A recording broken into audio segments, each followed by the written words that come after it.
So welcome to my class.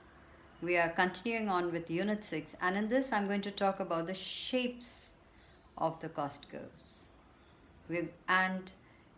As I do the shapes, you will realize that it is based on what we've done is a law of variable proportions. That is a short run production function where we talked about inputs, short run, which are fixed inputs, and variable inputs, and how the production goes about, how does the total product behave.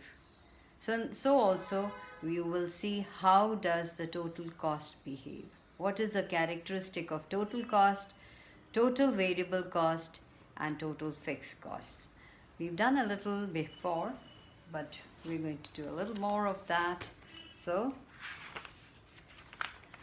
remember we did these, I showed it to you. So now we are going to do right now is the behavior of these curves. How do they go about? So first and foremost, I'm going to talk about the total fixed cost.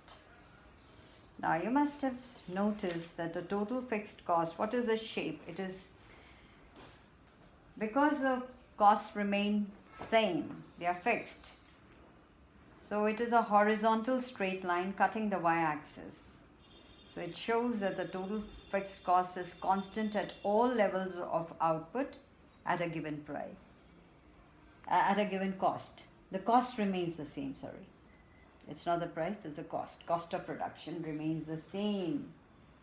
You're going to spend on fixed cost the same amount of money, a producer. So the total fixed cost starts from a point above the origin, as you can see that, right? So it starts from above the origin. And now we come to what is known as, we're going to talk about the characteristics or the behavior of the total variable cost. Look at this, total variable cost.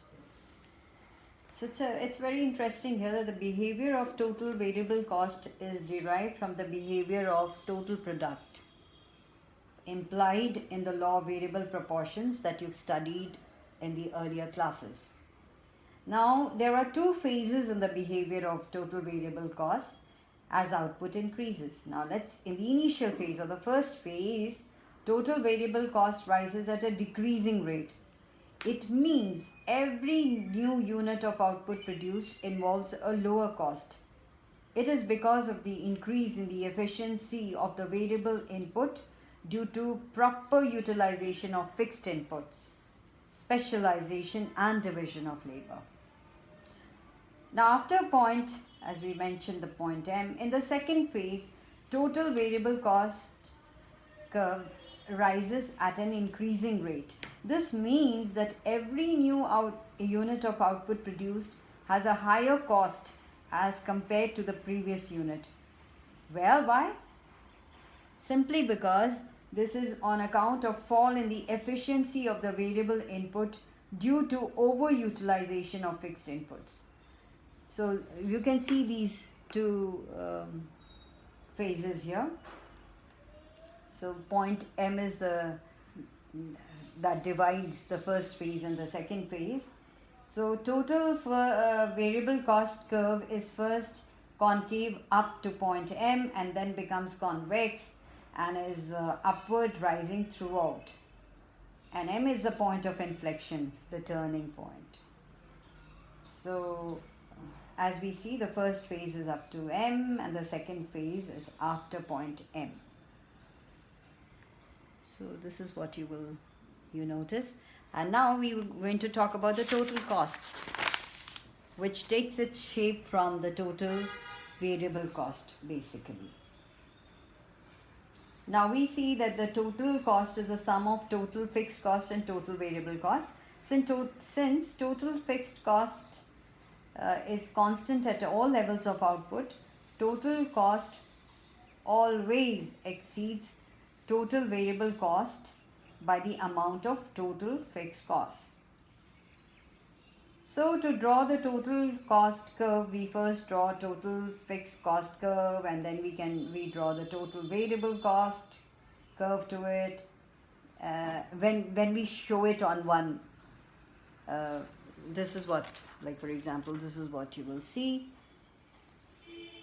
and that's how we get what is the total cost curve. So what is the, if you can get a question as what is the behavior of the total cost curve or what are those, so you can just write that the total cost curve is obtained by taking the vertical summation of total variable cost and total fixed cost curves. The change in total cost is entirely due to change in total variable cost, as total fixed cost remains constant. Then total cost curve does not originate from the point of origin like total variable cost, but it starts from the its starting point is from the point of total fixed cost, because this is because at zero level of output total cost is equal to total fixed cost. Then again, total cost curve remains parallel to total variable cost at all levels of output. This is because the vertical distance between total cost and total variable cost is the same, which is equal to the total fixed cost. Right? You can almost like picture as I look at the diagram as I'm talking. And the shape of the total cost curve, like that of total variable cost, is inverse S. And the shape of total cost curve is governed by, as we've already said, the law of variable proportions. So this is what it is the behavior when we see with the help of the diagram and the curves. And in the next class, we're just going to simply talk about their relationship.